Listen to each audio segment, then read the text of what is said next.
At sa hindi po pagpapakaabala, tayo po ay magbasa ng kasulatan. So hindi ko na po babasahin yung binasa ko nung nakaraan, yung pinaka-main text natin nung last Wednesday. At may bago tayong babasahin na konteksto. At ito ay nasa Psalms, chapter 34. Bagamat ang ilan dito ay binasa na rin natin, pero kukunin natin ang kabuuan nito sa gabing ito. Psalms 34, beginning at verse 11.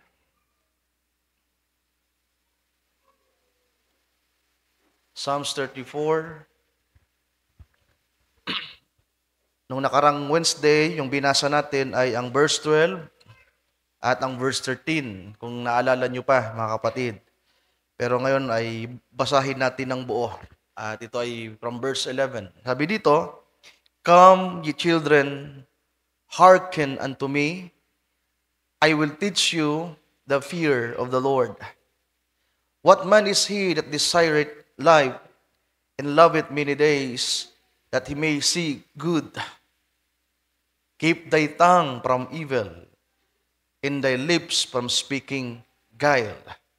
Depart from evil, and do good.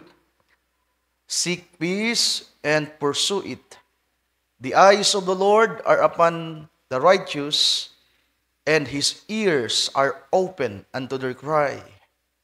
The face of the Lord is against them that do evil, to cut off the remembrance of them from the earth. The righteous cry, and the Lord heareth, and delivereth them out of all their troubles. The Lord is nigh unto them that are of a broken heart, and saveth such as be of a contrite spirit. Many are the affliction of the righteous, but the Lord delivereth him out of them all." Can we say amen to that?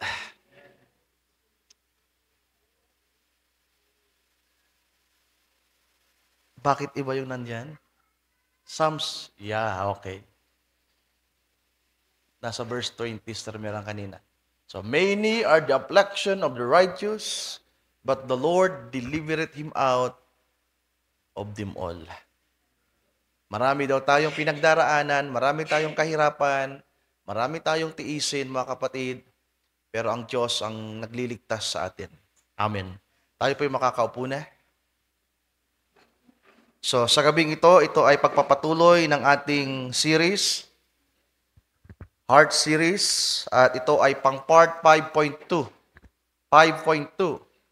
Yung 5.1 natin ay sinimulan natin ang pagtatalakay regarding sa overcoming. Understanding and overcoming the spirit of lie. Kung naalala nyo pa yung title natin, Understanding and Overcoming the Spirit of Lie. Kaya nga nung nakarang Miyerkules, inisa-isa natin ang mga bagay na patungkol dito. Tumingin tayo sa scriptures, nagbasa tayo, at tiningnan natin ang ilang mga pahayag ng propeta. At yung huling mga talata na pinag-aralan natin at pinagsaluhan natin ay patungkol sa Israel sa panahon ni King Ahab, mga kapatid, ng panahon na ang kanyang 400 prophets, yung propeta ni Jezebel ay nadaya sa pamagitan ng espiritong pinahintulutan ng Panginoon na pumaroon. So doon tayo nagtapos, kung naalala niyo. At ngayong gabi, sa pagpapatuloy ay tutungo tayo sa part 3. Kung maalala nyo, meron tayong part 5 sa part 5 natin. Ang part 5 natin ay Understanding and Overcoming the Spirit of Lie. At ang pagtatalakay na ito ay merong 5 bahagi. At sana nga po ay naalala nyo pa. So, i-review lang natin konti. Yung una nating tinalakay, understanding the nature of lie, yung kaniyang definition and characteristic. Then yung pangalawa, the consequences. Yung part 2 natin, the consequences and dangers of lie or the spirit of lie. At ngayon, pangatlo tayo. At ito ay may kinalaman sa tinatawag na white lie. What is white lie? So sana matapos na natin ang part 3, ang part 4, at ang part 5. Ang part 4 natin, overcoming the spirit of lie. At ang panglima ay living a life of truthfulness. So magsimula tayo sa part 3 natin ng part 5.2 ng Heart Series. What is a white lie?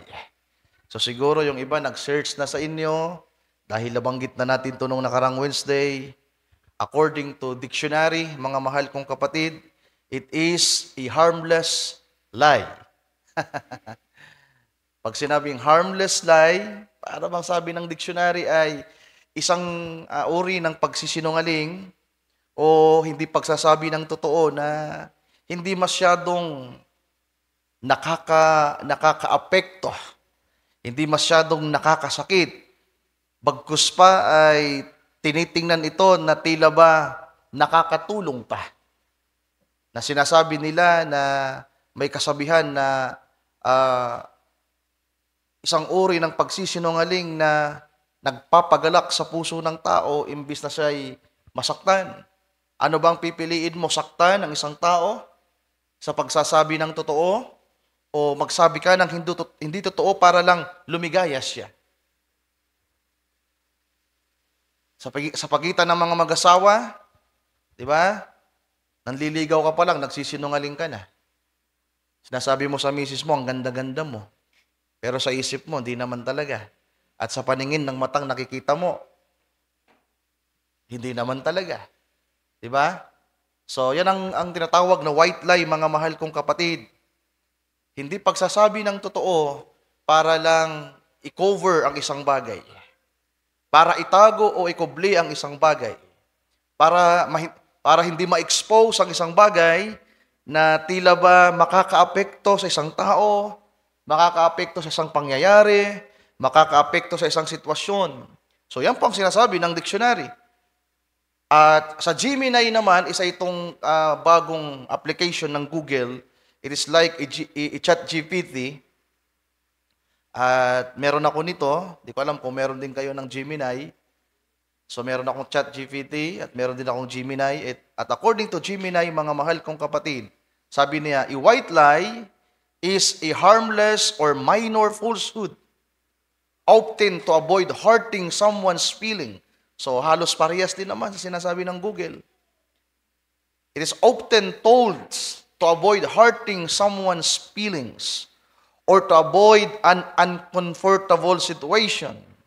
It is considered a small and unimportant lie, typically told out of politeness or tact. So ito daw ay pagsasabi ng mabait. Pagsasabing tila ba mabuti. Kapatid, okay lang yan. Di ba? Alam mo na mali yung nangyayari sa isang kapatid, pero ikokonsinti natin at magsasabi tayo ng mga salitang ikakapanatag ng kanyang loob imbis na sabihin yung katotohanan. Mga bagay na tila ba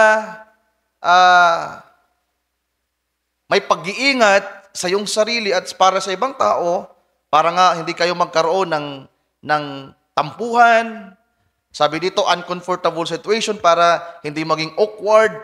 Mas pipiliin mo na lang na hindi magsabi ng totoo. At kung naalala nyo yung pag-aaral natin nung Merkulis, ang isa pang definition or characteristic ng lie ay yung magsawalang kibo ka. Ang hindi pagsasalita o pagsasawalang kibo ay isang nature ng pagsisinungaling, mga kapatid. Di ba? Kung naalala niyo, at pag pinag-usapan ng white lie, ito ay kadalasan, sabi pa ng propeta, mamaya babasahin natin ang mga quote, asan Sir Marian? Di ko pala, nasa Google niya. Nasa Gmail niya yung mga quotes, Brother Ocho, sabihan mo Sister Marian, kung andyan sa laptop niya, para mamaya dar-diretso yung pagbasa natin. Nasa Google niya, sinend ko sa Gmail niya. Nakita mo? Okay, sige. So, para mamaya dar-diretso yung pagbasa natin. Sabi pa ng propeta, ito ay pagsisinungaling na 99% truth. Pero 1% lang yung lie. At according to the prophet, it is the most dangerous lie. Sapagkat sa tinatawag na white lie, 99% truth andon. Kaya hindi mo basta-basta makikita ang white lie, mga kapatid. Tila ba ang mapapansin mo pa ay kaibig-ibig ito. Ito ay totoo, ito ay maganda, ito ay mabuti. Pero sa likuran pala nito ay spiritong mapaminsala. Kaya nga sabi ko, nung talakayin natin yung pride, kumikilos ito sa mga maliliit na bagay na hindi natin napapansin. Na nasa puso pala natin at nagiging gawi natin, nagiging lifestyle natin, yung pagmamataas, yung pagpatay sa kapatid dahil sa pag-iisip ng mga bagay na hindi tama at pagsasabi ng mga hindi tama. So tila ba nagiging lifestyle ng tao, ito'y nasa kanyang puso, ito yung nagmamanifest, ito yung nahayag, pero unaware sapagkat hindi nga natin naunawaan. Wala pa yung tinatawag na understanding. At sana nga po naiintindihan natin yung mga spiritong ito. Sapagkat ang maintindihan, ang mga spiritong ito, ang mga katangian nito, paano ito nagmamanifest, dahil sabi pa ng propeta, kapag nalaman na natin kung ano yung problema, pag naunawaan natin kung ano yung suliranin, then 50-50 na yung chance nating manalo. Amen. Diba? Ang kailangan na lang yung another 50%, how to solve it. Pero kapag hindi mo alam yung problema, hindi mo alam kung ano yung aayusin mo, then wala ka pang chance. Napakalit pa ng chance mo, pero pag naintindihan mo na meron palang spirito, na ganito palang spiritong ito, ang kapalaluan, ang pagpatay, then ngayon, ang pagsisinungaling, ito pala ang pamamaraan ng spiritong ito, then kaya mo na siyang i-counter sa pamamagitan ng salita ng Panginoon. Nakita mo na, Brother Ochot? Okay, thank you. So magbasa tayo ng quote about white lie. Sana po kahit kunti lang yung background na pinakita ko, ano yung white lie, ay sapat na para maintindihan nyo ano ba yung white lie. Nung nakarang Miyerkules, nagbigay na rin ako ng mga sample, mga mahal kong kapatid. Halimbawa, tinanong ka, Brother Ninoy, a-attend ka ba mamayang gabi sa Wednesday service natin? At sinabi mo oo, pero hindi ka naka-attend. At hindi ka nagpahayag. Hindi ka nag-confirm. That is a lie. Kaya nga yung mga kapatid na natatanong, kadalasan yung mga natatanong, bagay na kino-confirm sa'yo, may bagay na sinasabi sa'yo at sumagot ka. Diba? O kaya ay hindi ka sumagot, andun yung panganib, mga kapatid. Andun yung spiritong ito na nagtatago. Pag tinanong mo yung isang kapatid, okay lang ba yung nangyari? Okay lang ba sa'yo yung ginawa ng tatay mo? Okay lang ba sa'yo yung ginawa ng anak mo? Okay lang ba sa'yo yung ginawa ng asawa mo? At pagsagot mo okay, pero hindi okay, that is a lie. That is a white lie. Naintindihan nyo ba, mga kapatid?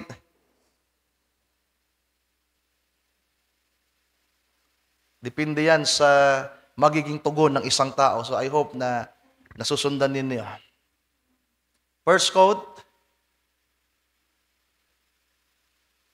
Sunod-sunod lang yung quote na yon, Brother Uchot. Kaya tayo nagtalakay kay Abraham nung Sunday sapagkat habang nag-aaral ako ng paksang ito, ay nadaanan ko din yan, kaya na-take note ko kaagad yung tinuran ni Brother Branham na you are just as good as a dead man. So habang binabasa ko yung librong yan, yung mga quote na yan, nadaanan ko yung pangungusap na yon at umagaw ng pansin sa akin, sabi ko, kakaiba ang pangungusap na ito. You're just as a good as a dead man. At yon, pinag-aralan ko na, binulay ko na, at naging topic natin nung nakaraang Sunday. Sabi dito, there Abraham set out there, backslid, and feeling a little white lie. But the little white ones are big black ones. So mamaya may dadaanan din tayong tinatawag na black lie. Pero connected yan sa isa't isa, mga kapatid, associated yan.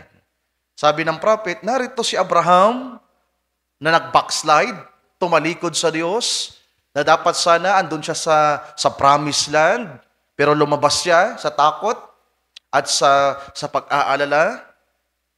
At doon nga nagkasala siya, nagsinungaling siya, at ipinalagay ng propeta o sinasabi natin na ito yung nakita ng prophet na ang ginawa ni Abraham ay para bang isang white lie, mga kapatid.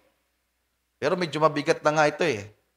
Pero itinuring pa rin ng propeta na yung ginawa ni Abraham na pagsisinungaling ay white lie.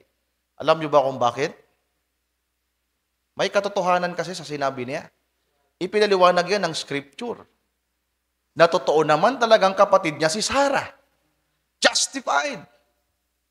Kaya nga, yung may malaking katotohanan, pero may maliit na pagsisinungaling, ang tawag dyan ay white lie. Kung babasahin niyo ulit yung Chronicles na binasa natin sa chapter 20, sa Genesis mga kapatid, chapter 20, andun yun, nagpaliwanag doon na totoo naman talaga na kapatid ni Abraham si Sarah. Kaya lang, hindi lang siya kapatid eh. Naging asawa na niya. Kaya tinawag ito ng propeta na white lie. Pero ang sabi niya, but that little white ones are big black ones. Sabi niya, oh yes, that's my sister. At totoo naman yun. Nang sabihin niyang kapatid ko yan, that is a 99.9% truth. Pero kapatid lang niya sa isang parte ng magulang, hindi sa buong magulang. Tama ba? So, hindi ko na po ipapaliwanag yan. Another quote, telling just a small little white lie.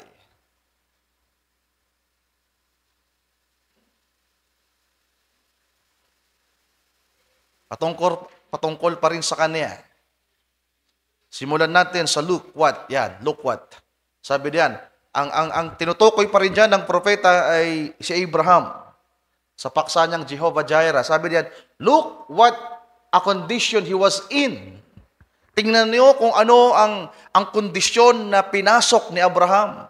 Siya ay backslidden. Because of that white lie, he was backslidden. Gaano kabigat ang white lie? He was backslidden. Sure he was. God told him to stay in Palestine. God told you to remain in the church, to stay in the church, to be in the church, to be in the fellowship, huwag pabayaan ang pagkakatipon, pero kapag hindi kayo dumalo, sabi pa ng propeta, what is Eli? Hindi ko na isinama. Masi-search niyo yan. Ang tanong, what is Eli? Sabi ng propeta, Eli, a misrepresented truth. Ang pagdalo sa gawain, ang pagsasabi ng dumalo tayo sa gawain ay katotohanan. Pero kapag hindi natin nalakaran at ginawa natin yung ating sariling pamamaraan at pinaniwalaan natin yon, we are deceived. Andiyan pa ba kayo? Pag pinili mong hindi dumalo ng gawain, you are deceived. You are deceived. Andiyan pa ba kayo, mga mahal kong kapatid? Bakit? Pinaniwalaan mo yung sinasabi mo na okay lang, na hindi mo na ako dadalo ng gawain. Okay lang na gawin ko to. Pero ang sabi ng Bible, wag. Wag. Kaya every time na hindi kayo pala makakadalo ng gawain, humingi kayo ng tawad sa Diyos. Yung iba nag-i-exercise pa rin na kapag hindi makakadalo ng gawain, Sister Loisa, pangalawang pagkakataon, Miyerkules, nagpaabot na naman ng message kanina na, Kuya Ryan, sorry, di po ulit ako makakadalo. That's a good thing. Yung iba nag-i-exercise pa rin na nagpapaabot na hindi makakadalo ng gawain. Pero kapag nasanay pala tayo, mga mahal kong kapatid, na ginagawang tila ba normal ang hindi pagdalo ng gawain, na walang kabigatan sa ating puso na nagsasabing, you are a liar. Sabi pa ng propeta, ang pagiging sinungaling ay hindi pagtanggap sa katotohanan.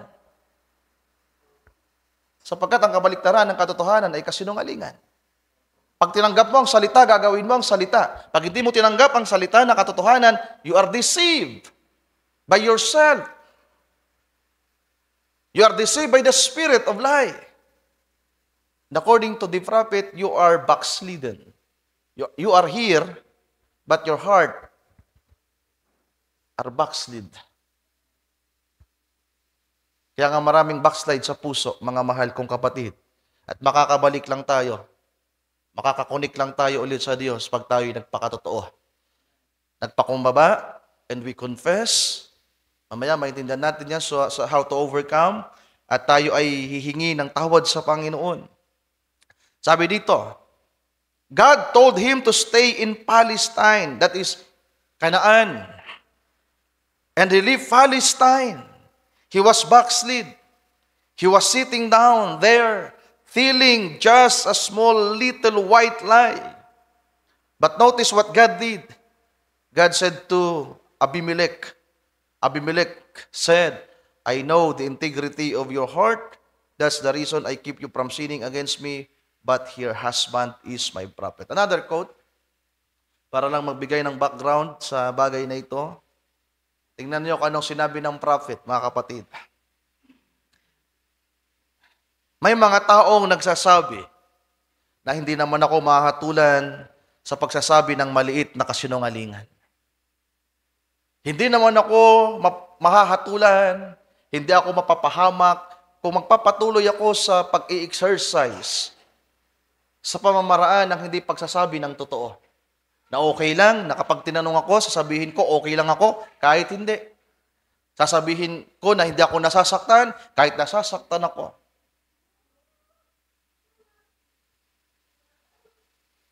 Iniisip ko na ginagawa ko ang isang bagay na ito para sa Panginoon, pero hindi naman talaga.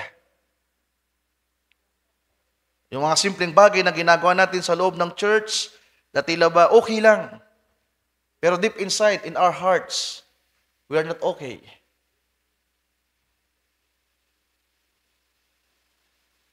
At may mga taong dinajustify, kagaya ko din sila at kagaya nyo din sila, mga kapatid, nung hindi ko pa ito pinag-aaralan, walang bigat sa puso ko na pagsinungaling ng mga tinatawag na white lie. Brother Ryan, okay lang ba yung ginawa ko? Brother Ryan, okay ka lang ba talaga, Brother Ryan? Opo, Pastor, okay lang ako. Kuya Ryan, okay lang ba talaga? Okay lang, Brad, naunawaan kita, sige lang, bawi ka next time. Pero deep inside, I know in my heart, I'm not telling the truth. I'm justifying what I said. Sapagkat iniisip ko, Panginoon, tama naman yung ginawa ko. Gusto kong ma-encourage ang kapatid. Kasi kung sasabihin ko sa kanya ang katotohanan, Lord, baka lalo itong mawala. Sa pagitan ng mga mag-asawa, kadalasan ito sa tahanan, between husband and wife, father to the children, mother to the children, children to the father and mothers, between brothers and sisters, to the other fellowship. Okay lang bang makipag-fellowship talaga tayo? Pupunta ka doon sa fellowship, pero you are against what they are doing. Dina-justify natin na okay lang, pero ang katotohanan na hindi pala okay. Kaya sabi ng propeta, may mga taong ganito ang kaisipan na kaya napakadali sa kanila na hindi magsabi ng totoo o magsawalang kibo. Napipiliin na lang na isa puso ang kalungkutan, isa puso ang kirot, ang pait, isa puso ang galit at sabihin na okay lang ako. Na imbis na magpakatotoo at sabihin sa kapatid, Brad, hindi tayo okay. Pag-usapan natin to. Matid, we're not okay. Hindi tayo pwedeng matulog na parang okay lang. Mag-usap tayo. Galit ako sa'yo, galit ka sa akin. Hindi natin pwedeng dayain ang ating sarili. Tama ba? May mga asawang natutulog ng mga sinungaling. Sapagkat hindi nila inarap ang katotohanan, dapat itinaman nila yung kanilang girian. Between the parents into the children, mga mahal kong kapatid. Pero ano sabi ng prophet? Ito yung sinasabi ng ibang mga tao. Pag pinalawak na yung mga paraan ng ginagawa nila, yung mga may maikling buhok, nagmamanicure, nagma-makeup, so anumang ginagawa nila na hindi ayon sa kalooban ng Panginoon, yun kasi general yan. Sapagkat ang sabi ng propeta sa ibang mga pahayag niya, ang kasinungalingan ay pamumuhay ng hiwalay sa katotohanan. At iniisip daw ng mga tao, sabi nila, it don't condemn me to tell a little white lie. Hindi naman ako mapapaano. Hindi naman ako maaano. Hindi naman ako mapapahamak. Walang kinalaman ang gawi kong ito. Walang kinalaman ang ginagawa kong ito sa mga pangako at pagpapala ng Panginoon na ipinangako niya para sa akin. Naalala niyo, binasa natin sa Psalms, pinapakinggan ng Panginoon ang mga totoong tao. The righteous people. Pinapakinggan ng Panginoon ang mga righteous people, mga totoong tao. Ibig sabihin, kapag ang puso natin at ang paraan ng ating pamumuhay ay nadja-justify ang mga kasinungalingang hindi napapansin, na okay lang sa atin na magsabi ng hindi totoo, paniwalaan ng hindi totoo, ipamuhay ang isang bagay na hindi totoo din, ganito rin yung kalagayan natin. Okay lang. Hindi naman ako mapapano. Hindi naman ako mapapahamak. At ganyan din po ang kaisipan ng mga taong ito. Pakitaas. Sabi niyan, itaas mo nga, Brother Ochot. Sige, sa paragraph 2, tutupor na tayo. Yan. Ibaba mo ng konti. Yan. Okay. So, doon sa part na bahagi, bago ang 2:24, nabasa natin, na may mga taong nagsasabing okay lang na gawin nila ang mga bagay na ito. It don't condemn me to tell a little white lie. Then sa paragraph 2:24, sabi ng prophet, but I challenge you to let Jesus Christ come in here and try to do it one time. Sabi ng propeta, hali kayo. Sinusubok ko kayo sa pangalan ng Panginoong Jesucristo. Sinusubok ko kayo na ang Panginoon, kung pupunta siya dito, at gagawin niyo muli ang isang bagay na yan. Yung sinasabi niyong okay lang na gawin ang mga bagay na yan. Subukan niyong gawin pa ng isang beses. Na kung ang Panginoon ay paririto, sabi ng propeta, brother, you will be so condemned. You will back up and shake your head from the thing, just as certain as I am standing here. Because He is holy. Listen, I'm quoting the scripture. If you love them things of the world, it's because the love of God is not even in you. So yung mga sinasabi daw natin, mga mahal kong kapatid, na okay lang. Inaakala natin na hindi natin ito ikakapahamak. Pero sabi ng propeta, I challenge you. You are condemned. Andiyan pa ba kayo? So, hindi po pala ito pwede, mga kapatid. Yung paniwalain natin ang ating sarili at ang ibang tao na okay lang ang isang bagay. Even in small things, na tila ba harmless. Nagpapahiram ka sa kapatid pag may nangihiram. At kapag tinanong ka, Brad, okay lang talaga, Brad, na pinahiram mo ko? Okay lang, Brad. Pero sa puso, pag di na nakabayad ng ilang araw, nangingiram pa nga lang, may duda na sa puso. Di ba? Dinadaya mo ang iyong kapatid na imbis sa turuan mo, Brad, bakit hanggang ngayon ganyan ka pa rin? Anong problema? Ba't wala ka pa rin trabaho?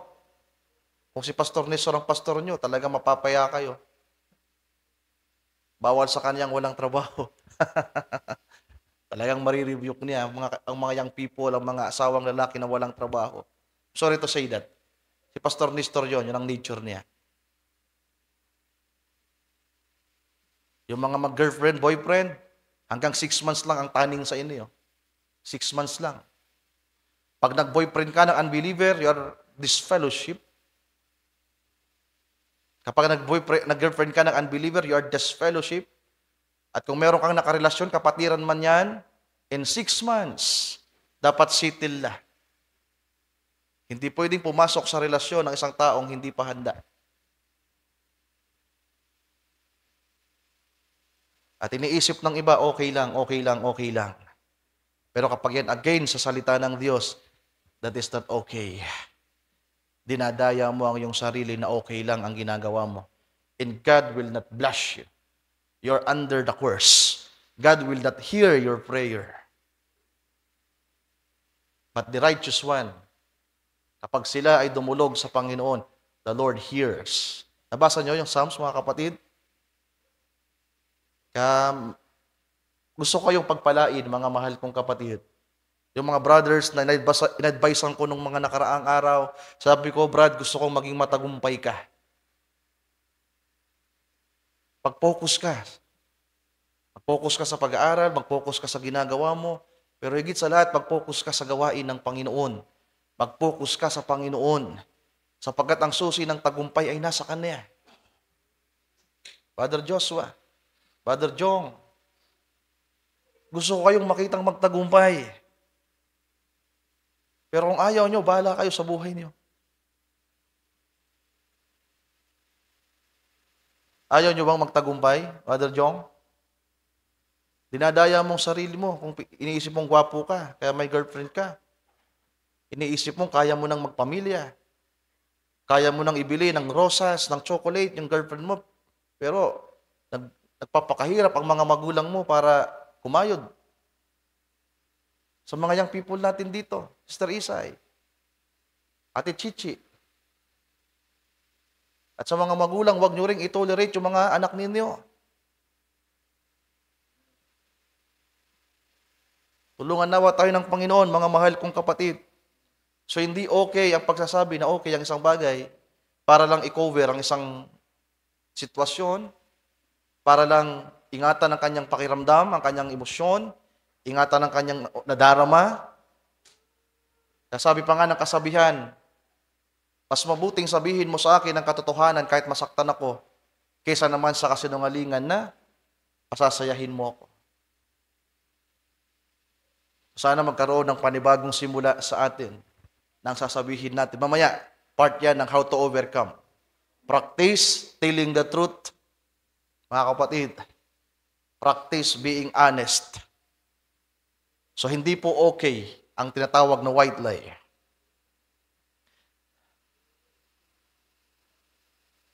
Every lie has got a lot of truth. Another quote, number 4.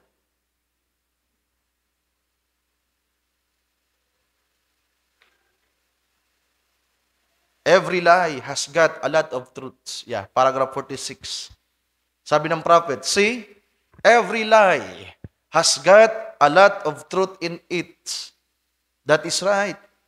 Now, if it's a real lie, just write what we called the black lie.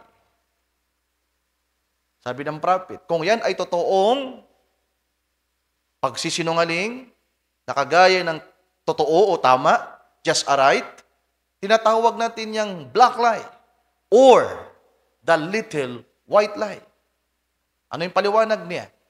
The little white lie is the real lie and you can see the big black lie.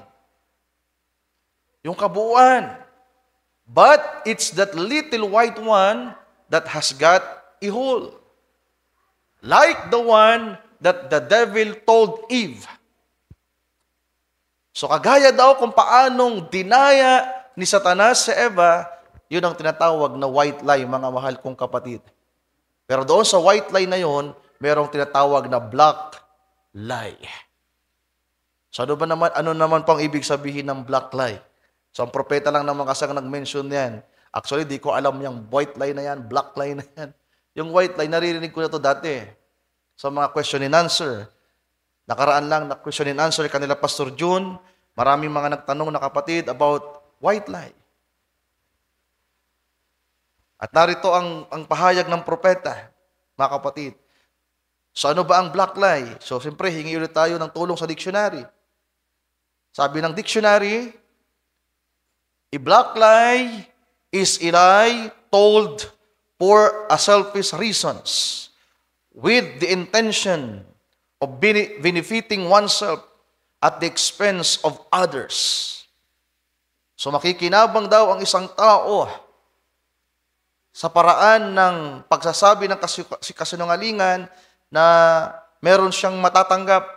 Ito ay makasariling layunin na kagaya ng ginawa ni Satanas. Ito ay isang pagsisinungaling na sabihin pa natin, kagaya ng ginawa ng kaaway na naroon ang katotohanan in a twisted way, misrepresented way, para lamang makinabang siya. Sabi dito, it is a deliberate misrepresentation of the truths to deceive and manipulate others for personal gain. So, yun daw po yung black lie, mga mahal kong kapatid. Kaya, ibig sabihin yung kabuuan. Yung mga unang tinalakay na natin, yung mga scripture na sinasabi doon na ayaw ng Diyos, ng kasinungalingan, ng labing sinungaling, kinapupuutahan ng Panginoon ang sinungaling na tao. So, ang kabuuan niyan ay tinatawag na black lie. Mga mahal kong kapatid, yung kakasama na yung reason, yung magiging outcome. Pero doon sa tinatawag na black lie, merong maliit na bahagi na tinatawag na white lie. Para lang yung isang tao ay madaya na tila ba okay lang yung kanyang gagawin. Paano dinaya ni Satanas si Eva? Ginamit niya yung salita. Gumamit siya ng totoong bagay para paniwalain yung isang tao.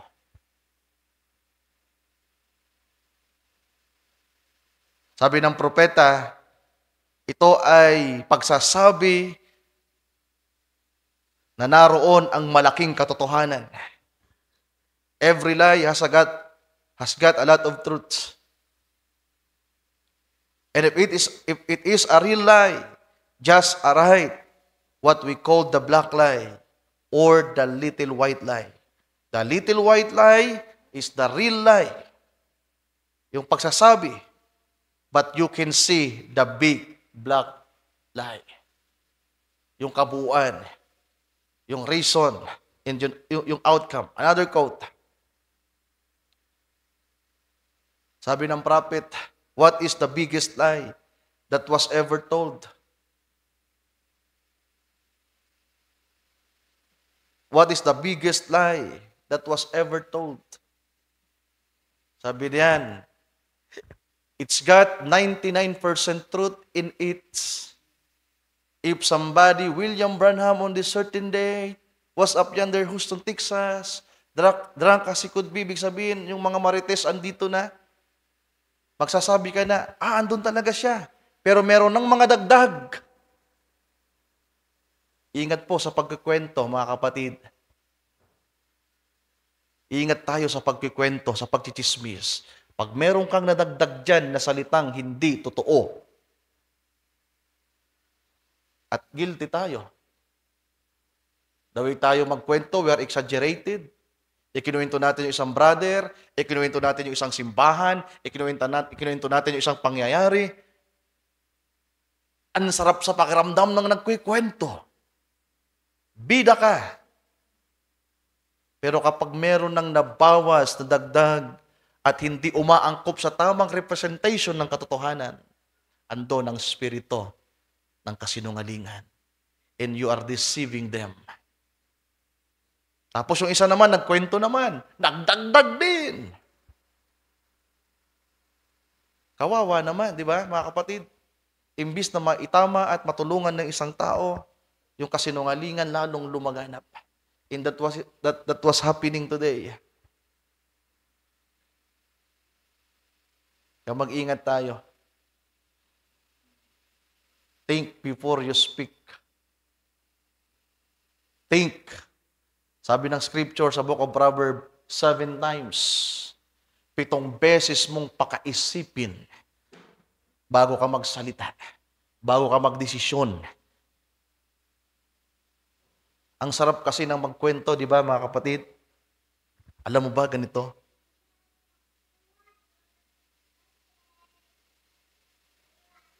Ang sabi ng propeta, ang pinakamalaking kasinungalingan ay ang pagsasabi ng katotohanan na naroon ang 99% truth. Remember, another quote.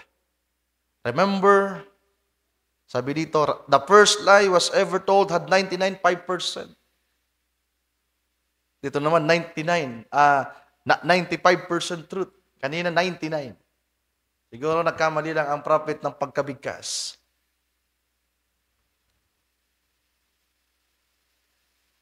Remember, the first lie was ever told had 95% truth. Pakitaas. Same lang yung quote dyan ng prophet. Ipinapakita yung nangyari sa panahon ni Eva. Sabi diyan, the first lie was ever told had 95% truth. When Satan told Eve in the Garden of Eden, all these things God had said. He admitted. That's right. He admitted. That's right. Everything that God said. But said, surely you will not die. Yun lang. Isang salita lang yung nadagdag. Idinagdag yung salitang not. Hindi ka mamamatay. At dahil doon, mga mahal kong kapatid, ang tao ay nadaya. Ang tao ay napahamak. So, pag sinabing white lie, mga kapatid, ito ay pagsasabi ng isang bagay na hindi totoo, na ilinalakip, isinasama sa katotohanan kaya nagmumukhang totoo. Narinig nyo ba? Pagsasabi ng isang bagay na hindi totoo, nakasama ang napakaraming totoo. So, alam kong gets ninyo ang ibig sabihin niyan, mga kapatid ko. Magbigay tayo ng sample. Liban kay Eva. Kilala nyo ba si Ananias at si Sapphira? Sa Acts chapter 5, verse 1 to 10, basahin natin. Kaya sa giving, sa ginagawa natin, delikado din to, mga mahal kong kapatid. Nagbibigay ka pero yung puso mo against. You are deceiving God. You're not deceiving men. Ang dinadaya mo ay ang Espiritu Santo. You're doing good in a wrong way. Acts chapter 5 verse 1, Sister Mary Ann. Sabi dito, but a certain man, binanggit din po yan ng propeta, William Branham. But a certain man named Ananias with Sapphira, his wife, sold a position. So ang mag-asawang ito ay nagbenta. Sapagkat nung panahon na yon, ang mga mananampalataya ay ibinebenta ang kanilang mga ari-arian at ibinibigay sa paanan ng mga apostol para may provide sa lahat ng pangangailangan ng mga kapatiran. Ano sabi diyan? Tagalogin nga natin. Mula sa verse 1, Tagalogin natin. So, bibilisan ko na para matapos natin to.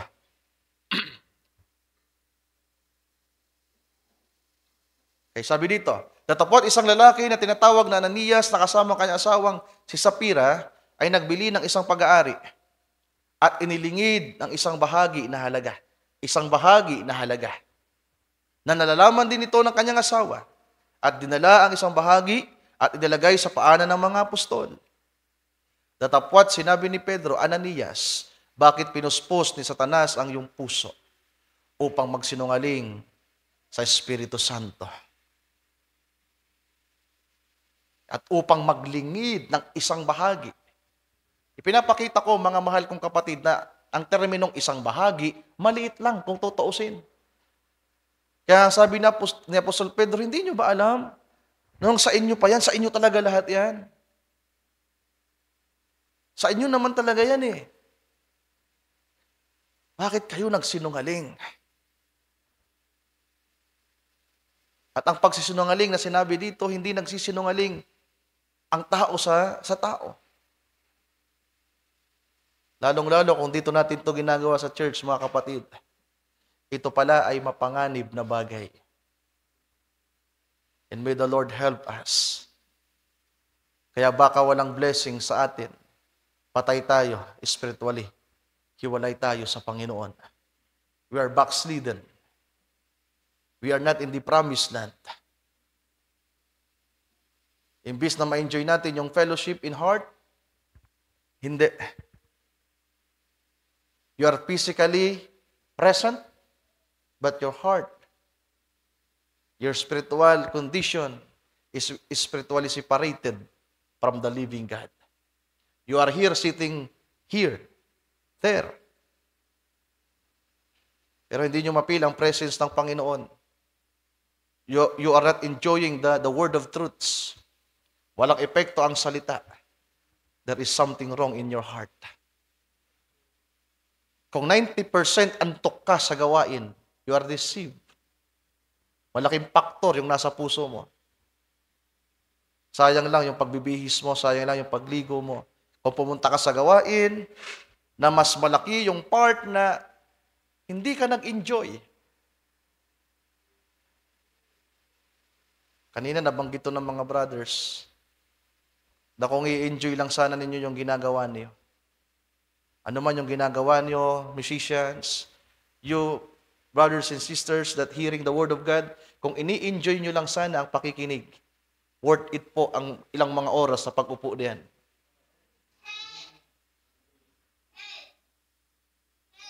Pero kung ang laging iniisip nyo, ang naririnig nyo ay ang mainit ng puwet, nakakaupo, nangangalay ng mga paa, at nababagot na kaisipan, damdaming irritable, there is something wrong in your heart.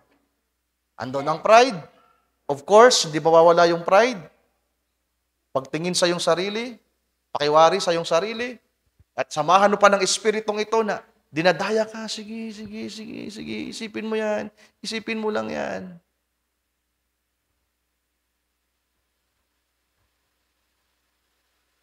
Ano sabi ng scripture? Dito si Satanas mismo ang nagpuspos sa mag-asawa. Big deal. Example kasi sila sa simbahan. Hindi demonyo lang.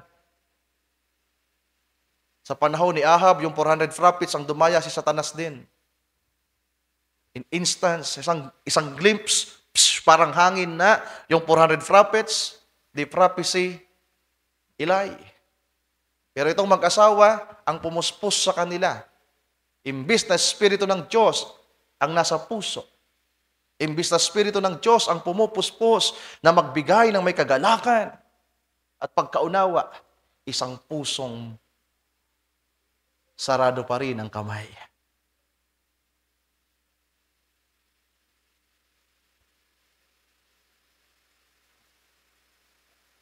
Ang ibinigay nila, mga kapatid, 50%. Hindi natuwa ang Diyos. 10% pa kaya na pinagdadamot mo pero binibigay mo? Maliit na porsyentong pag nagbigay ka, hindi masaya. You are like doing good, but it's not totally good.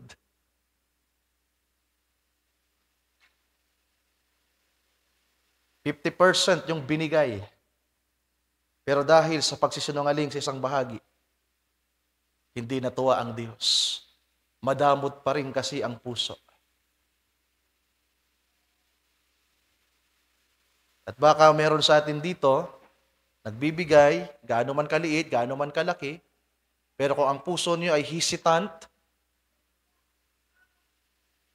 merong pag-aalala, merong takot, mga kapatid ko, huwag naman nawa tayo mapuspos ng espiritong ito. Kundi ang dalangin natin, mapuspos tayo ng Espiritu ni Kristo. Kayo po ang nakakaalam kung anong nasa puso niyo. Kayo po ang nakakaalam. Tatapwat sinabi ni Pedro, Ananias, bakit pinuspos si Satanas ang iyong puso upang magsinungaling sa Espiritu Santo at upang maglingid ng isang bahagi ng halaga ng lupa? Kaya hindi tayo sa tao nagsisinungaling, kundi sa Diyos, mga kapatid. Nang yaoy nananatili pa, hindi baga yaoy nananatiling sa iyong sarili. At nang may pagbili na, hindi baga nasa iyo ring kapangyarihan. Ano't inisip mo pa ang bagay na ito sa iyong puso, hindi ka nagsinungaling sa mga tao, kundi sa Diyos. Every time na tayo ay hindi nagsasabi ng totoo, even that is a white lie, hindi tayo sa Diyos asa sa tao nagsisinungaling, kundi sa Diyos. Verse 5, at nang marinig ni Ananias ang mga salitang ito ay nahandusay at nalagot ang hininga. Alam niyo bang mangyayari ulit yan? Bago ang rapture, mga kapatid. Kaya kinakailangan nating ma-overcome ang spiritong ito. Kapag kumilos na ang discerning spirit ng Panginoong Diyos, kapag kumilos ang ganitong kapangyarihan sa iglesia, katakot-takot ito. At mauulit ito sa huling mga araw. Kaya sabi diyan, at sinidlan ng malaking takot ang lahat ng nakarinig nito. At nakakita din sa pangyayari. Verse 6, at nagsitindig ang mga kabinataan at siya'y binalot at kanilang dinala siya sa labas at inilibing. Verse 7, at may 3 oras ang nakaraan, 3 hours, after 3 hours, na ang kanyang asawa na di nalalaman ang nangyari ay pumasok din doon sa fellowship. At sinabi sa kanya ni Pedro, sabihin mo sa akin kung ipinagbili ninyo ang gayon ang lupa. At sinabi niya, oo, sa gayon. Diba? Isang maliit lang na pangungusap. Totoo naman talagang nagbenta sila. That is the truth. Tatapwat, sinabi sa kanya ni Pedro, bakit kayo nagkasundo upang tuksohin ang Espiritu ng Panginoon? Narito na nga sa pintuan ng mga paa ng mga nagkipaglibing sa iyong asawa at kanilang dadalhin ka sa labas.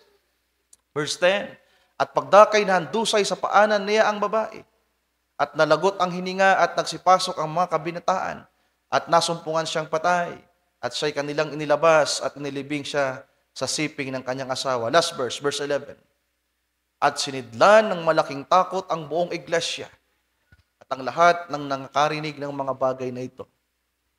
Di ko alam kung masisidlan din kayo ng takot. Pero ito yung reality sa First Church, mga kapatid, sa Book of Acts. Dahil sa hindi pagsasabi ng totoo. And may the Lord forgive us. Hindi po pala ito madali. Ito ay mapanganib. Akala mo gumagawa ka ng tama. Akala mo ginagawa mo'y mabuti. Pero kapag mayroong isang maliit na bahagi diyan, kahit isang bahagi lamang, na hindi pagsasabi ng totoo, nakalakip ay napakaraming katotohanan, you are still deceived. At sa Diyos ka, nagsisinungaling. Sa Diyos ka, hindi nagsasabi ng totoo. At sino sa atin dito ang guilty? Taas nga ang kamay. All of us are guilty. At sinong gustong magtagumpay? How to overcome? Part 4 tayo. Psalms 34, yung konteksto natin na binasa ngayong gabi. Verse 11, basahin ulit natin. Come ye children, hearken unto me, and I will teach you the fear of the Lord.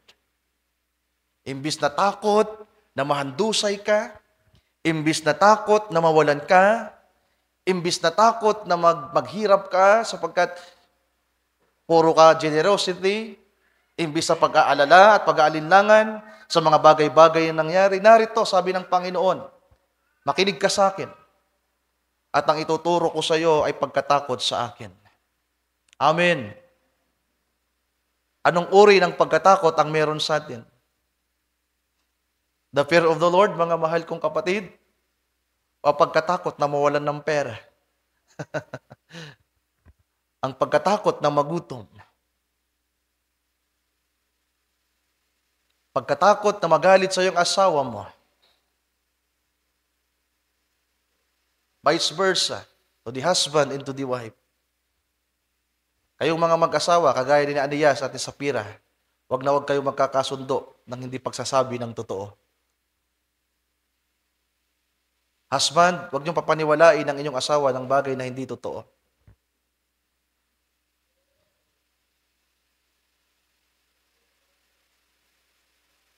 Ganon din kayo mga babae. Kung magkakasundo kayo para sa katotohanan. Hindi ko alam kung ang mga mag-asawa dito nag-uusap. Meron ba kayong time para mag-usap? Pag-usapan ng salita ng Panginoon, pag-usapan ang nangyayari sa pamilya, sa mga anak, pag-usapan ang takbo ng espiritual sa gawain. Kung meron kang nakikitang mali sa asawa mong babae, sabihin mo. Kung meron kang nakikita sa iyong asawang lalaki, sabihin mo. Mag-usap kayo ng mahinahon. Mag-asawa kayo. Sumumpa kayo. Hindi kayo magkaaway. Kaya minsan may mga kapatid na lumalapit sa akin, Pastor, may sasabihin po ako sa iyo, huwag na lang pong sabihin kay Mrs., kay Mr. na sinabi ko po ito sa iyo. My goodness. You are not open. Kung may nakikita kang hindi mo nagugustuhan sa asawa mo, sabihin mo. Kaya nga pag si Matit nagsalita yan, akala ko ako lang yung tama lagi. Kapag nagsalita ako, pura ko tama, papapakpakpak. 2 oras, 3 oras ako nagsalita. Magsasalita lang yan, ilang minuto. Tapos para akong binuhusan ng tubig. Kaya pala. Di ba? Scriptural pa yung gagamitin ko. Yan, ganito, ganyan, papapapak. Tapos kapag yung asawa na nagsabi ng totoo, di ba? Hindi niya kinakailangan gumamit ng scripture. Isang salita lang na sasabihin niya yung totoo sa'yo, natatamaan yung pride mo, at kapag hindi mo natanggap at hindi ka nagpakumbaba, mag-aaway kayo. Pero kung kaya mong tanggapin na kaya pala ganyan, dahil meron ding parte na mali sa'yo, tanggapin mong, kaya pala. Mga mag-asawa, kung gusto nyong pagpalain ang inyong tahanan at mapuno ng katotohanan at lakipan kayo ng Espiritu ng Diyos, magsanay kayo. Si Ananias at si Sapphira, mag-asawang nagkasundo sa mga bagay na hindi totoo. Nagkasundo sila sa mga bagay na totoo, marahil, pero may pinagkasundoan din silang mga bagay na hindi totoo. At yun ang ikinapahamak nila. Narito ang Panginoon nagsasabi sa atin, makinig kayo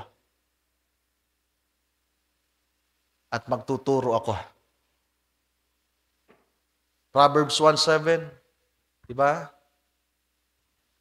The fear of the Lord is the beginning of wisdom. Knowledge. Pero meron ding wisdom yan sa ibang verse.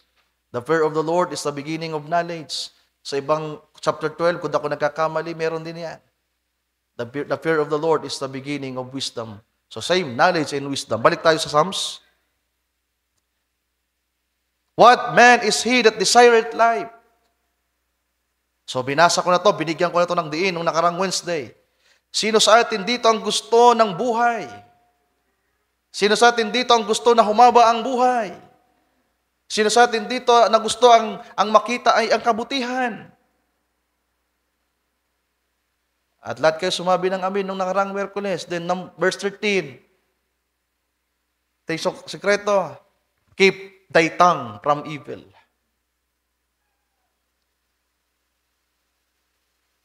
Ingatan mo ang iyong dila mula sa masama. Saan yung masama na yan? Here.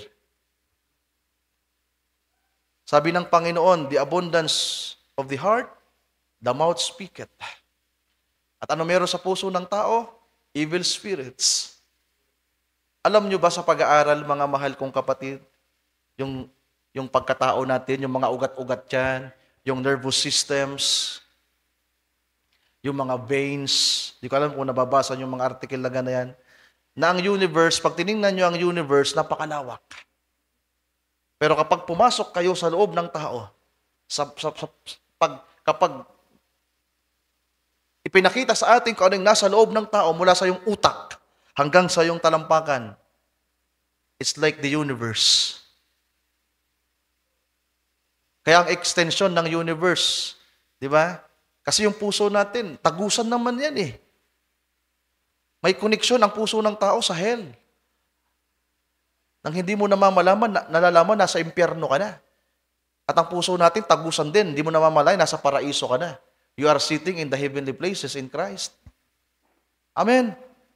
Akala mo, puso-puso lang yan. Pero may lagusan na yan, mga mahal kong kapatid. Ito, universe na to. Ito, kalawakan na to. Wala akong mahawakan. That is part of the universe. May butas yung tenga ko, may butas yung ilong ko, may butas yung bibig ko. May hangin na pumapasok sa pagkatao ko, sa katawan ko, meaning, ang buong pagkatao ko, part ng universe. Kaya ang mga demonyo, lagus-lagusan. Sabi pa nga, ang pintuan ni Satanas, saan pumapasok daw ang evil spirit? Sa tenga? Sa mata? Sa ilong? Yeah. That is a figure of speech, mga mahal kong kapatid. Pero kapag ang salita, damdamin, desire, andyan yan. Sabi dito, ingatan mo ang iyong dila mula sa masama at ang iyong mga labi sa pagsasalita ng karayaan.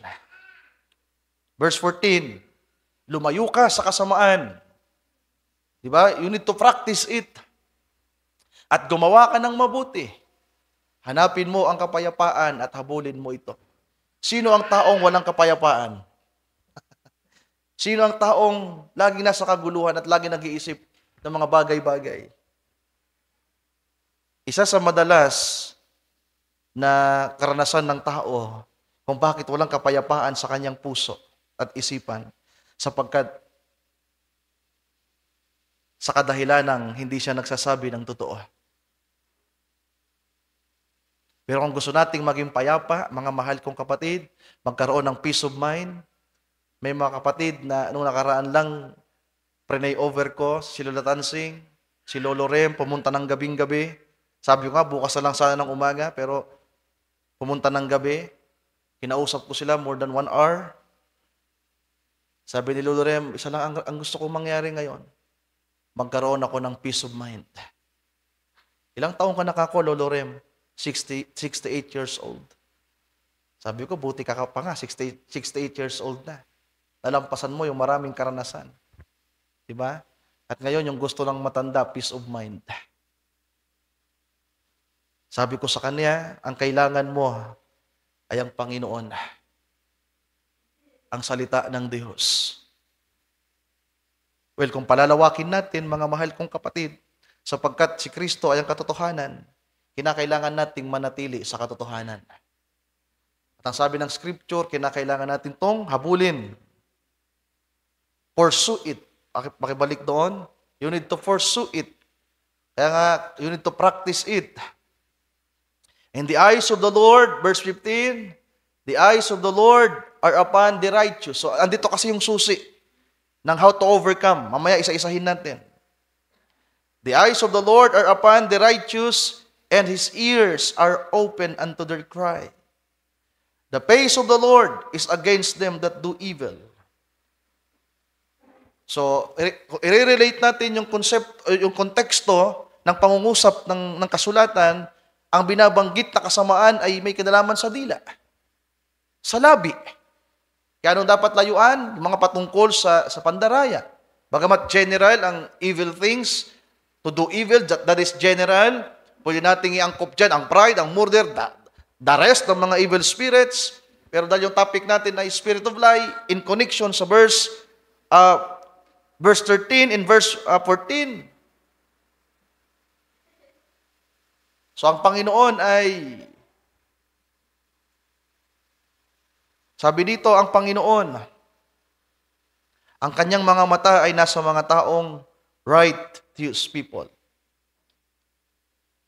And His ears are open unto their cry. The face of the Lord is against them that do evil, to cut off the remembrance of them from the earth.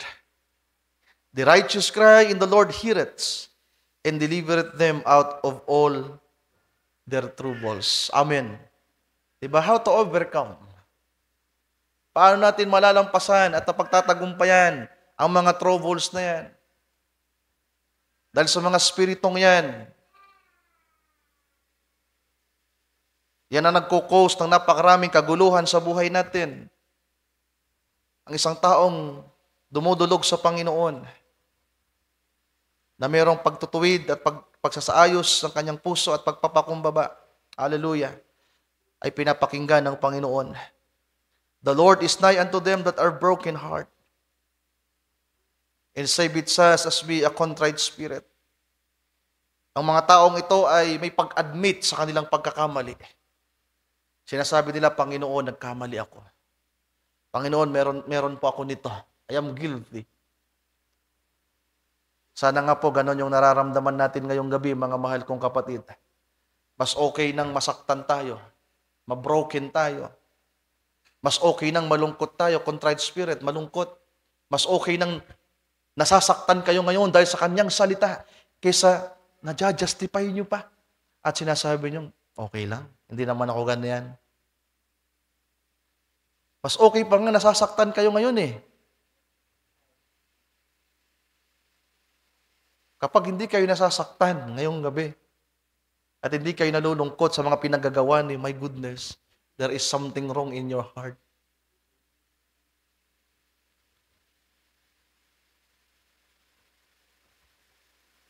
Pero kung meron ng salita ng Diyos sa puso natin, hallelujah, ito yung nagdidikta, ito yung nagsasabi na mali ang ating ginagawa at tinutulungan tayong matanggap ang kanyang salita. Sabi dito, many are the affliction of the righteous. Tagalogin nga natin, sabi niya, marami ang kadalamhatian ng matuwid, ngunit iniligtas ng Panginoon sa lahat. Can we say amen to that?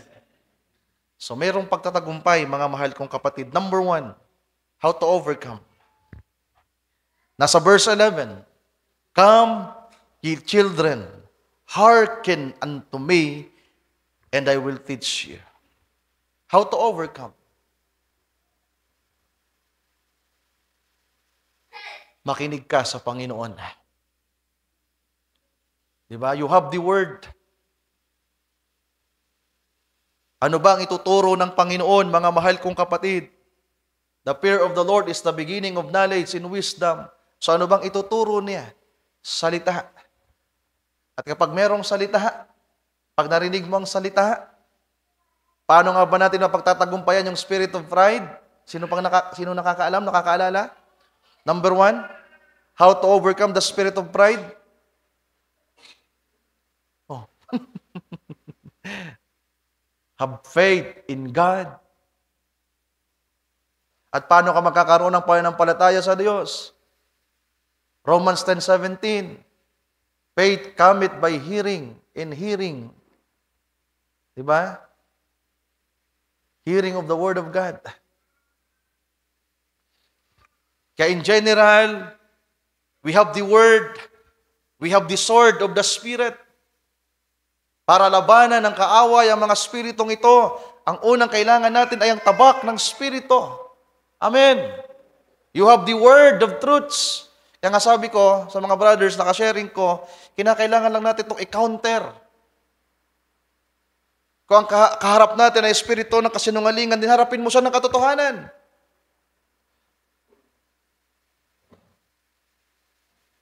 Kung ang espiritu na kaharap mo ay ang kapalaluan, harapin mo siya ng pagpapakumbaba.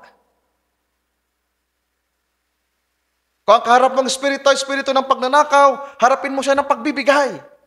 Be generous. Be faithful. Kaya paano tayo magtatagumpay, mga mahal kong kapatid?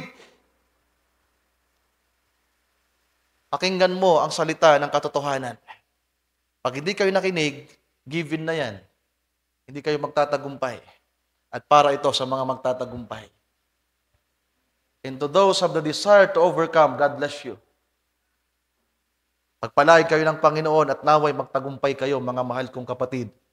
Para sa mga taong mayroong malambot na puso at handang maging malambot ang puso na hindi mananatili sa katigasan, pagpalain kayo ng Panginoon. Kung pumarito kayo na handang makinig at matuto, God bless you. Pero kung pumarito kayo para lamang masabing dumalo, God bless you pa rin.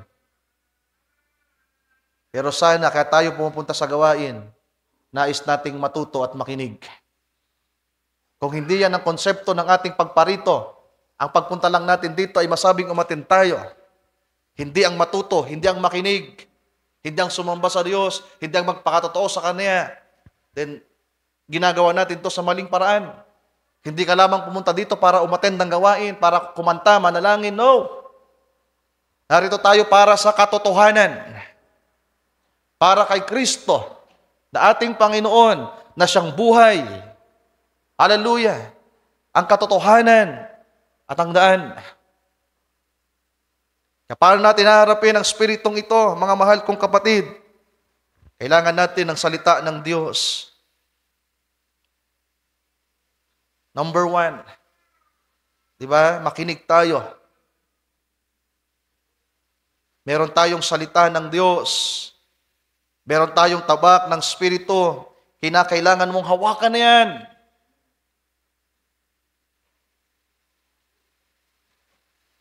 Nakakalungkot naman kung 10 taon ka ng Kristiyano, 5 taon ka ng Kristiyano, pero hindi ka marunong humawak ng tabak ng Espiritu.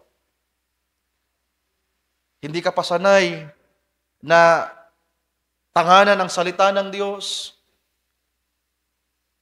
Sa panalangin mo, hindi man lamang walang part sa panalangin mo na nandoon ang pagtangan sa Kanyang salita. At nananalangin ka lang ng mga common na panalangin na hindi connected sa mga salita ng Diyos.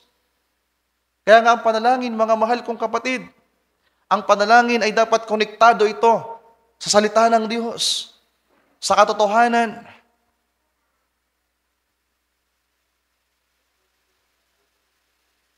Kinakailangan tayong maging sanay o bihasa sa salita ng katotohanan na siyang tinatawag ni Pablo ang tabak ng Espiritu. Efeso 6. Sabi ni Pablo, ang kaaway natin ay ang mga spirito sa kahanginan. Ang kaaway natin ay ang mga evil forces, ang mga rulers in darkness of this world. At ang kailangan natin ay ang armor of God. Diba? Ang baluti. Ang mga kagayakan. Para sa pagkikipagbaka sa spiritual na kalagayan. At isa doon, kaya dapat meron kang tinatawag na kalasag ng pananampalataya. Sa kaliwa, meron kang kalasag ng pananampalataya. Tama ba? Shield of faith. At doon naman sa kanan, you have the sword of truths. Next. Ipinas na lang din naman Sir Mary Ann. Yeah. Diba? Tagalogin nga natin. Bukod dito ay taglayin ninyo ang kalasag ng pananampalataya. Ito yung ganyan, oh. Tapos naka-opensa ka din. Sa right hand mo, you have the sword of the truth. Next verse. Tingnan natin. Di ba?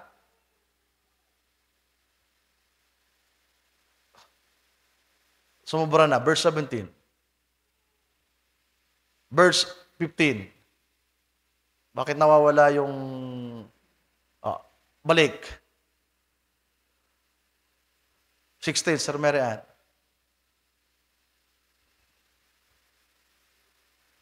Verse 17. Bakit di ko makita yung gusto kong makita? Verse 18. Yan na. And take the helmet of salvation and the sword of the Spirit. So meron kang helmet ng kaligtasan, then you have the sword of the Spirit, which is the Word of God. Amen. Dalawa yung hawak mo. Meron kang kalasag ng pananampalataya at tabak ng Espiritu. So number 1, we have the Word. At kinakailangan mong tanganan yan by faith. Sabi pa ng propeta, ang hawak sa salita ay ang kamay ng pananampalataya, the hand of faith. Nais kong bumasa ng quote bago tayo magpatuloy sa ikalawa, how to overcome. You must be willing to lay it down. Ito maganda. In reference, how to overcome. In general, pwede natin isama lahat. Kasama na yung pride, yung murder. You must be willing to lay it down. Brother Sister Mary Ann. Pakinggan niyong mabuti ito.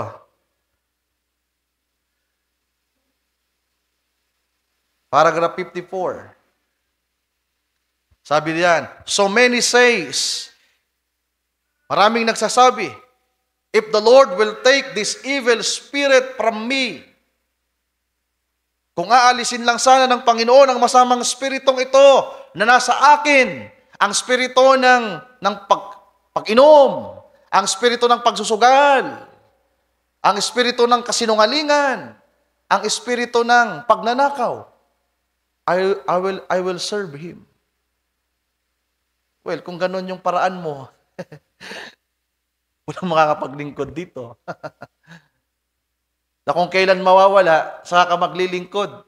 10 years na nga kayo, di ba? Salamat na lang sa Panginoon na kahit ang mga spiritong ito ay nasa atin, we are here at tinutulungan tayo ng Panginoon at hanggang ngayon tinuturuan tayo para lalo natin tong maintindihan at napagtagumpayan. Kung sasabihin ng isang tao, kung hindi na ako lasinggero, kung hindi na ako magsusugal, kung hindi na ako wala na akong kagalakang magsugal, kung hindi na ako magsisinungaling, kung hindi na ako magnanakaw, saka ako maglilingkod sa Kanya. Mali yun, mga kapatid. Diba? But that's up to you, sabi ng propeta. See, 55, you got to do something too. They that overcome shall inherit all things. Amen. Sino ang magtatagumpay? Hallelujah. They that overcome shall inherit all things. Alin yan? Yung promised land. In typology. Yung kasaganaan ng promised land. Kapag naitaboy mo yung mga bansang nandoon, the 7 major countries. Yung mga Hittites, Hittites, Gergasites, Antites. Sabi pa ni pastor doon sa meron ngayang ano diyan. Anti-tites. Na-rebuke kami doon. Meron pa ngayang isang kulang diyan. Anong kulang diyan? Sabi ng propeta, the anti-tites.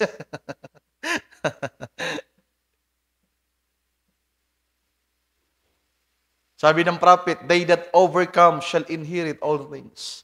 Amen. Sila lamang na magtatagumpay, ang magmamana, ang kukubkob sa lahat. They that overcome. You have power to do it. Ano ba yung kapangyarihan na meron tayo?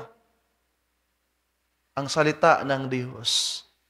Sabi pa ng propeta, ang kagandahan, mga mahal kong kapatid, merong salita ng Diyos, merong binhi na nasa atin. Amen. Kaya nga meron kang kapangyarihan, kinakailangan lang yan na makwiken. Hallelujah, kinakailangan lang yan na tumibay at lumago. But you must be willing to lay it down. See? She has made herself ready. I like that word. That word. So ang topic dito ng propeta, the marriage of the Lamb. So ang nobya daw ni Kristo ay nakapaghanda. Sapagkat handa siyang isuko ang lahat. How to overcome pride? Ano yung number 2? Thank you, Brother Billy. Sino kayang ibang nakaalala ng number 2, how to overcome pride? Submit to the Word of God. See? So in general, kasi lahat naman ng spiritong ito, same lang natin to kung paano natin to haharapin, mga kapatid. Kaya kung hindi tayo magpapasakop sa salita ng Diyos, hindi tayo magtatagumpay. Kung mas pipiliin natin mas manatiling matigas yung ulo natin at i-resist natin ang salita, ang katotohanan, then we will not overcome. Pero kung willing tayong tanggapin ang salita, panampalatayanan ng salita at isuko ang ating sarili sa salita, we have the power to do it. Makipag-isa ka lang sa salita. Amen. Si Naruto naging makapangyarihan dahil nakipag-isa doon sa Nine Tails. So mga nanonood ng anime, alam nyo yan. Pero ang mga anak ng Diyos, merong salita. Kapag nakipag-isa ka sa salita, you have the power. Amen. Lord, patawarin mo ako, nabanggit ko na naman si Naruto. Idagdag ko na, Lord, si Luffy. Merong gum-gum fruit. Nung ma-awaken yung gum-gum fruit, naging maputi yung kanyang damit, maputi yung kanyang buhok, tapos merong ulap sa palibot. Sino nakakilala kay Luffy? Taas nga yung kamay. Walang manunood ma-addict kayo. Yeah, yung mga cartoons, may meaning yan eh. Saan ba nila kinuha yung inspiration dyan? Si Naruto, yung nandun sa loob niya, yung Nine Tails, demonyo, Pax. Pero nung makipag-isa si Naruto doon sa Pax, naging makapangyarihan siya. Si Luffy naman may kinaing bunga. Bunga. At nung ma-awaken yung bunga, naging makapangyarihan din siya. Eh tayo, ano bang dapat nating kainin? Gum-gum fruit? Makipag-isa sa demonyo? Yeah. Pag nakipag-isa kayo sa mga demonyong nandyan, 7 lang nga 7. Doon kay Naruto, 9. Eh kung makikipag-isa kayo sa 7 major evil spirit, my goodness. Hindi kayo bida, kontrabida kayo. Kayo yung nangwawasak, kayo yung gumagawa ng mga samot-saring mga bagay na hindi tama. But we have the Word of God. Amen.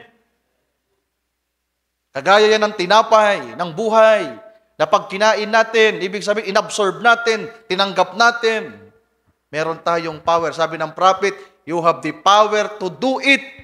Makipag-isa ka lang sa salita. Have faith in God, have faith in His Word, and submit. Submit. In general na yan how to overcome. Sabi ng propeta, how to overcome? You must be willing to lay it. Paragraph 56. You see, God could not push us through a little pipe, pull us out on the other end, and then saying, blessed is he that overcometh.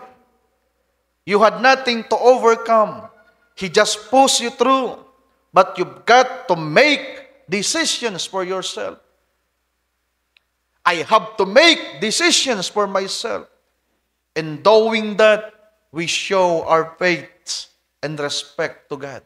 Anong respect? Your submission. Kinakailangan pala nating magdesisyon. Sabi ng prophet, I have to make decision. Na maniniwala sa Diyos. Na magtitiwala sa Diyos. Mananampalataya sa Diyos. Kung magtitiwala lang tayo sa Kanya,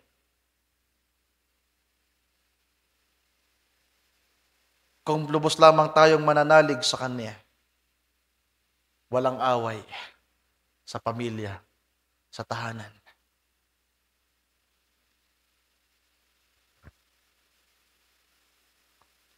Nakakalungkot mabalitaan na mayroong mga tahanan na magkaaway yung mag-asawa, magulo yung pamilya. Yan, nasasaktan ako mga kapatid. Pero kung mabubuo lang sana yung tiwala natin sa Diyos at magpapasakop tayo sa Kanya, we will overcome. Ang kailangan nyo, salita. Magtiwala kayo sa salita. May kapangyarihan ng salita. Maniwala lang kayo. Magtiwala. Hallelujah.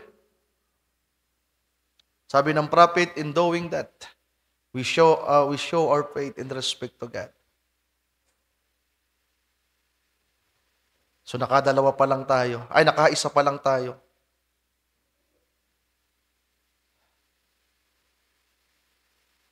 Meron pa akong 4. How to overcome.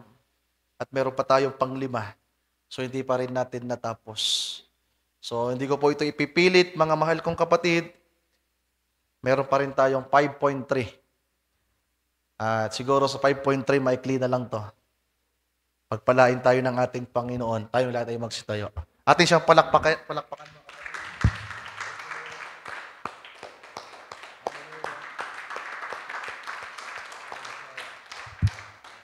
So patuloy niyong isama. Ang pangalawa natin, confession.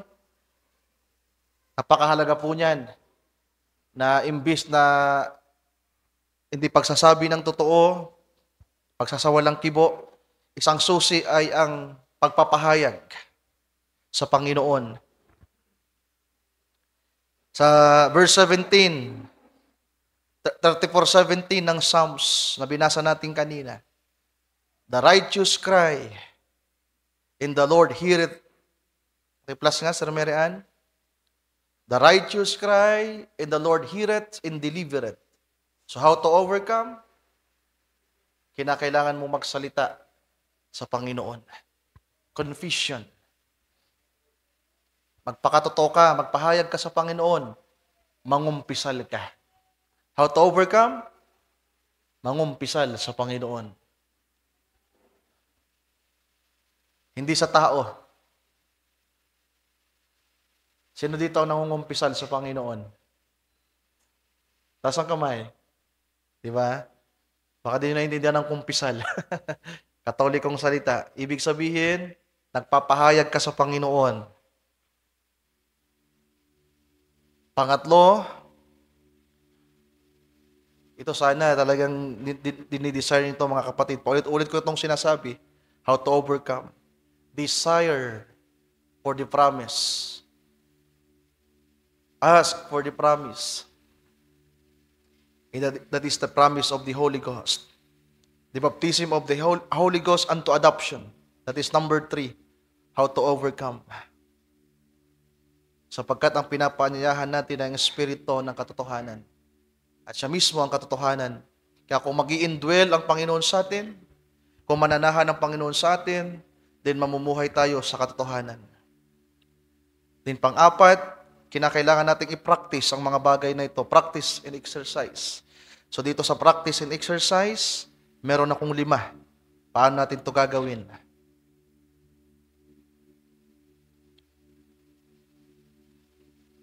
At pang-5,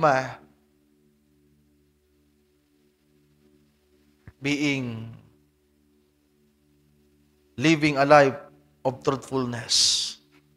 Mamuhay sa katotohanan. Tayo manalangin saglit, mga kapatid. Yoko natin ang ating mga ulo. Hallelujah. Aming dakilang Diyos, Ikaw po ang Diyos ng katotohanan at walang anumang pandaraya o kasinungalingan sa iyo, Panginoong Diyos. Sinabi na Apostol Pablo na merong 2 bagay na hindi mo kayang gawin, Panginoon. At isa sa hindi mo kayang gawin ay magsinungaling ka.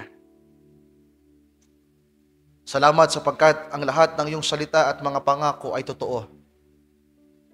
Na panghahawakan namin na kung kami ay maglalagak lamang ng aming puso at lubos na magtitiwala at tatangan sa iyong mga salita We will overcome, Lord.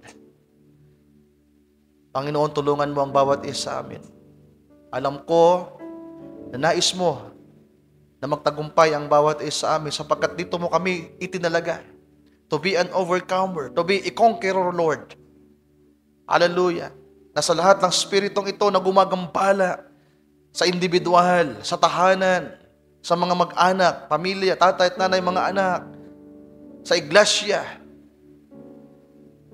Isa ito, Panginoong Diyos, sa nararanasan at nakikita namin. Itong mga spiritong ito ang gumagambala, nang wawasak, nang sisira. Kung kaya, tila ba nahihirapan ng mga kapatid, ang mga tao, na mamuhay sa sayo, pagtangan sa iyong mga salita at katotohanan, Panginoong Diyos. Lord, tulungan mo ang bawat isa, lalong-lalo ang mga kapatiran sa dakong ito. Nais naming mamuhay sa katotohanan, Panginoong Diyos. Walk by faith, walk in faith, and to live in the truth, Lord Jesus. Totoo, Panginoon, maraming kabulaanan sa buhay namin. We are shapen in iniquities. And according to the prophet, Lord, isinilang kami sa mundong ito na merong nature ng mga spiritong ito. Nakagaya po ng isang bata, walang nagturo sa kanya na magsinungaling. Ipinanganak siyang sinungaling. At dahil sa mga spiritong ito, sa kahanginan, ini-impluwensyahan ng isang tao, ang isang kapatid, natanganan ang mga bagay na katha, hindi totoo, ipamuhay ang mga bagay na hindi totoo, at magsalita, magpahayag ng mga bagay rin pong hindi totoo. At nakita namin sa gabing ito, Panginoong Diyos, sa maraming bagay sa buhay namin. Nakala namin okay lang. Okay lang ang mga ganitong bagay. At tulungan mo nawa ang aking mga kapatid, Panginoong Diyos, na makita ang mga maliliit na bagay na ito. Sa bawat tahanan, sa bawat mag-asawa, pamilya. Sapagkat ang kumakatawan sa iyong iglesia, Panginoon, ay pamilya. Binubuo ang iglesyang ito ng mga pamilya, ng mga husband and wife, Lord, ng mga childrens. Kung kaya't ang kaayusan ng iglesia ay magsisimula sa mga individual na ito, na nasa kanilang mga tahanan. Lord, tulungan mo ang aking mga kapatid. Hallelujah. Nagawa ko po ang aking maliit na bahagi sa maliit na pagsusumikap ng iyong lingkod, sa ilalim ng iyong biyaya, ng iyong kagandahang loob, nagawa ko po ang bagay na ipinapagawa mo. Kung nagkulang man ako, Panginoon, ikaw nawa ang magpuno. At kung naglabis, alisin mo ang mga bagay na pagmamalabis at ipatawad sa amin ang mga bagay na ito. Salamat po sa iyong biyaya. Salamat sa iyong kabutihan. Nawa ang lugar na ito ay puspusin mo, Panginoong Diyos, ang iyong kagandahang loob. Pati na po ang aming mga puso. Padaluyin mula sa iyong trono ang iyong biyaya, ang iyong awa. Nanupat mag-umapaw ang lugar na ito mula sa pulpito, Panginoong Diyos, patungo sa puso ng bawat isa amin. Tumaloy ang iyong biyaya, ang iyong masaganang awa at kahabagan at kagandahang loob. At higit sa lahat, ang iyong pag-ibig, Panginoong Diyos, sa bawat isa amin. Lord, maraming salamat sa iyong mga salita. Kayo na po ang bahala, Panginoong Diyos, sa aking mga kapatid. Nalalaman mo po ang kanilang kalagayan. Pagpalain niyo po sila, patnubayan niyo po sila, tulungan niyo po sila. Lord, maraming salamat. We bring back to you all the glory and honor and praise, Lord. And we ask all these things in prayer. In the mighty name of you, our Lord and Savior, Redeemer, Deliverer, Jesus Christ. Amen. Amen and amen. Ating palakpakan ng ating Panginoon, mga